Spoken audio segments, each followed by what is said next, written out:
మంచి చెడు రెండు ఉంటాయి.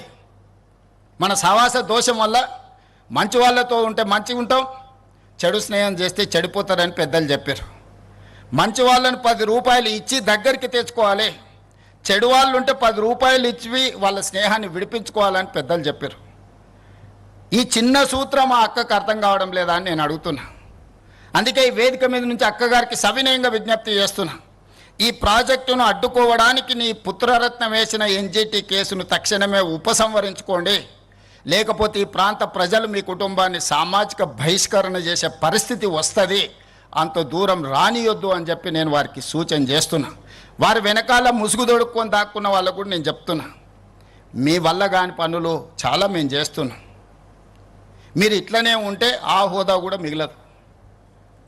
ఇలాంటి చిల్లర మల్లర ప్రయత్నాలని మానేయమని ఆ వెనకాల దాచుకొని ముసుగు దొడుక్కొని మూసి అభివృద్ధి కార్యక్రమాన్ని అడ్డుకుంటున్న వాళ్ళకు కూడా నేను సూచన చేస్తున్నా.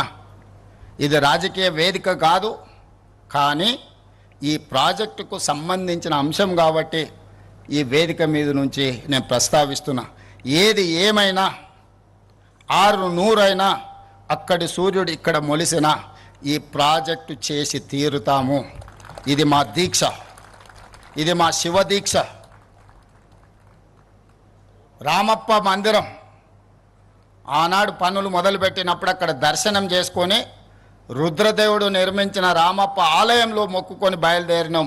ప్రజాపాలన తెస్తాం, ప్రజలకు మేలు చేస్తామని.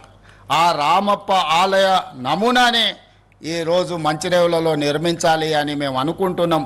శిల్పులను కూడా మేము విజ్ఞప్తి చేసినాం. ఆ రామప్ప ఆలయ శివుడి సాక్షిగా ఈ వేదిక మీద నుంచి నేను చెప్పదలుచుకున్నా, ఖచ్చితంగా మూసీ నది ప్రక్షాళనే కాదు, ఇక్కడ ఆలయాన్ని నిర్మించి ఒక గొప్ప పుణ్యక్షేత్రంగా, దక్షిణ కాశీగా, ఈనాడు కాశీ నుంచి గంగా జలాలు తీసుకొచ్చింది యథాలాపంగా కాదు, దక్షిణ కాశీగా రాణించే విధంగా ఈ పుణ్యక్షేత్రాన్ని ముందుకు తీసుకెళ్తాం. మీరందరూ అండగా నిలబడండి, ఆశీర్వదించండి. ఈ అభివృద్ధిని చూసి చూపించి మేము ఓట్లు అడగం. నేను మాట ఇస్తున్నా, ఈ అద్భుతమైన అభివృద్ధి చూస్తే ఈ దేవాలయాన్ని చూసి వాళ్ళకు ఓట్లు వేస్తారు. మన ఓట్ల కోసము, నోట్ల కోసం ఈ ప్రయత్నం కాదు. చరిత్రలో దేవుడు మనకు ఒక అవకాశం ఇచ్చిండు, దాన్ని సద్వినియోగం చేసుకోవాలనేదే మా ప్రయత్నం. దయచేసి సహకరించాల్సిందిగా అందరికీ విజ్ఞప్తి చేస్తూ, ఇంత మంచి కార్యక్రమాన్ని వేద పండితుల పర్యవేక్షణలో ఒక అద్భుత కార్యక్రమాన్ని నిర్వహించిన మూసీ రివర్ డెవలప్మెంట్ అధికారులను అందరినీ కూడా మనస్ఫూర్తిగా అభినందించారు.